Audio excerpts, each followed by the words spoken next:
tình yêu lăn nhanh như thoi đưa, anh cũng chẳng biết chừng nào là vừa, đưa em đến vùng trời yêu thương. Muốn nói với anh nhưng em e ngại, chỉ mất mấy giây con tim lỡ dại, em rơi vào trong mơ mộng người biết không.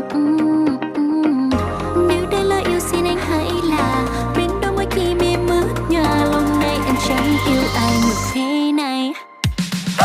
Gió cũng mừng ngọt vào tai em, tóc ánh đèn bật tình yêu lên sao, càng say anh lại càng yêu em. Nói thật lòng mưa cho em, nếu thích rồi thì đưa tay lên chờ, nên giữ trong lòng chẳng